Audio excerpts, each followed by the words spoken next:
കല്ലമ്പലം ഒറ്റൂരിൽ കഴിഞ്ഞ രാത്രിയിൽ BJP പ്രവർത്തകനെ വീട്ടിൽ കയറി ക്രൂരമായി വെട്ടിപ്പരിക്കേൽപ്പിച്ചു. ഒറ്റൂർ മാവേലിക്കുണം സ്വദേശി പ്രജീഷാണ് ഗുരുതര പരിക്കുകളോടെ തിരുവനന്തപുരം മെഡിക്കൽ കോളേജ് ആശുപത്രിയിൽ ചികിത്സയിലുള്ളത്. രാത്രിയിൽ വീട്ടിൽ അതിക്രമിച്ച് കയറിയ 3 അംഗ സംഘം ഭാര്യയുടെയും കുഞ്ഞിന്റെയും മുന്നിലിട്ടാണ് പ്രജീഷിനെ ക്രൂരമായി ഉപദ്രവിച്ചത്.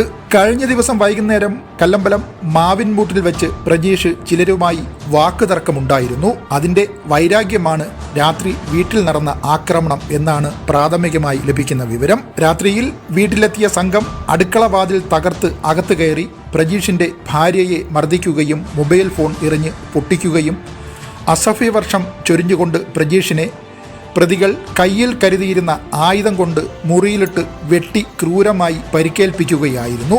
കാലുകൾക്കും കൈകൾക്കും ഉൾപ്പെടെ ശരീരം മുഴുവൻ ഗുരുതരമായി പരിക്കേറ്റ പ്രജീഷ് തിരുവനന്തപുരം മെഡിക്കൽ കോളേജ് ആശുപത്രിയിൽ ചികിത്സയിൽ തുടരുകയാണ്.